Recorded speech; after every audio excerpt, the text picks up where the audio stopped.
霊界通信小桜姫物語浅野朝風呂著13母の臨終。祝いの修行中に誰かの臨終に出会ったことがあるかとのお尋ねでございますか。それは何度も何度もあります。私の父も母も、それから私の手元に召し使っていた忠実な一人の老木なども、私が岩屋におる時に前後して没しまして、その都度私はこちらから見舞いに参ったのでございます。いずれあなたとしては幽海から見た臨終のありさまを知りたいとおっしゃるのでございましょう。よろしゅうございます。では見本のつもりで私の母の亡くなった折の模様をありのままにお話しいたしましょう。わざわざ調べるのが目的でやった仕事ではないのですから、無論いろいろ見落としはございましょう。その点は十分お含みを願っておきます。機会がありましたら誰かの臨終の実況を調べに出かけてみてもよろしゅうございます。ここに申し上げるのはほんの当時の私が見たまま感じたままのお話でございます。それは私が亡くなってからもうよほど経った時、かれこれ20年近くも過ぎた時でございましょうか。ある日私が例の通りご神前で修行しておりますと、突然母の危篤の知らせが胸に感じてまいったのでございます。こうした場合には必ず何らかの方法で知らせがありますもので、それは死ぬる人の思いが伝わる場合もあれば、また神様から特に知らせていただく場合もあります。その他にもまだいろいろありましょう。母の臨終の際には私は自力でそれを知ったのでございました。私はびっくりして早速鎌倉の懐かしい実家へと飛んで行きましたが、もうその時はよくよく臨終が迫っておりまして、母の霊魂はその肉体から半分出たり入ったりしている最中でございました。人間の目には人の臨終というものはただ衰弱した一つの肉体に起こる悲惨なありさましか映りませぬが、私にはその他にまだいろいろなありさまが見えるのでございます。中んずく一番目立つのは肉体の他に魂、つまりあなた方のおっしゃる幽体が見えますことで、ご承知でもございましょうが、人間の霊魂というものは全然肉体と同じような形をして肉体から離れるのでございます。それは白っぽい幾分ふわふわしたもので、そして普通は裸でございます。それが肉体の真上の空中に同じ姿勢で謳歌しているありさまは決してあまり見よいものではございませぬ。その頃の私はもう幾度も経験がありますのでさほどにも思いませんでしたが、初めて人間の臨終に出会った時はなんとまあ変なものかしらんと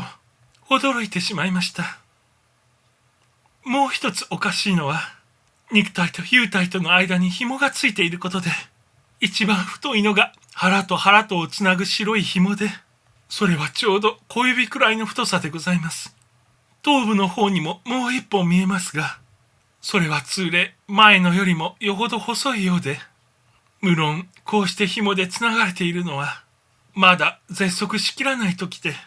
最後の紐が切れた時が、それがいよいよその人の死んだ時でございます。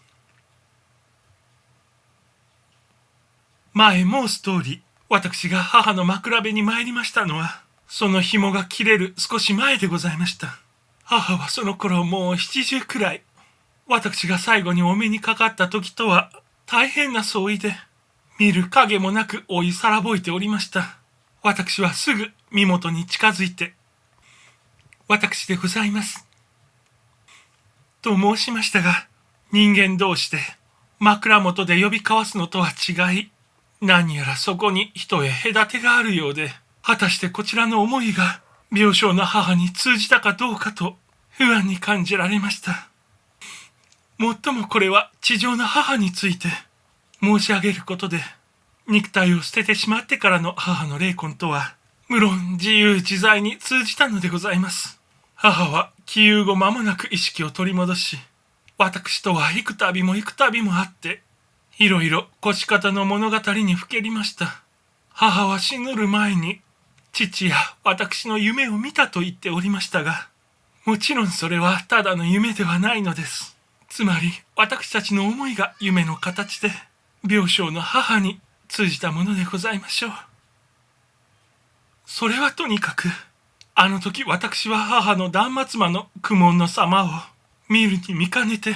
一生懸命母の体を撫でてやったのを覚えています。これはただの慰めの言葉よりも、幾分か効き目があったようで、母はそれからめっきりと楽になって、間もなく息を引き取ったのでございました。すべて何事も真心込めて一心にやれば、必ずそれだけのことはあるもののようでございます。母の臨終のありさまについて、もう一つ言い残してならないのは、私の目に現世の人たちと同時に、こちらの世界の見舞い手の姿が映ったことでございます。母の枕辺には人間は約10人余り、いずれも目を泣き晴らして長の別れを惜しんでいましたが、それらの人たちの中で私が生前存じておりましたのはたった2人ほどで、他は見覚えのない人たちばかりでした。それからこちらの世界からの見舞い手は、第一が母よりも先へ亡くなった父、続いてじじ、ばば、肉親の親類縁者、親しいお友達、それから母の守護霊、支配霊、うぶすなのお使い。いちいち数えたらよほどの数に上ったでございましょう。とにかく現世の見舞い手よりはずっと賑やかでございました。第一、双方の気分がすっかり違います。一方は自分たちの仲間から親しい人を失うのでございますから、沈み切っておりますのに、他方は自分たちの仲間に親しき人を一人迎えるのでございますから、むしろ勇んでいるような、陽気な面持ちをしているのでございます。こんなことは私の現世生活中には、全く思いもよらぬ事柄でございまして、他にも気づいた点がまだないではありませぬが、下手な言葉でとても言い尽くせぬように思われますので、母の臨終の物語はひとまずこれくらいにしておきましょう。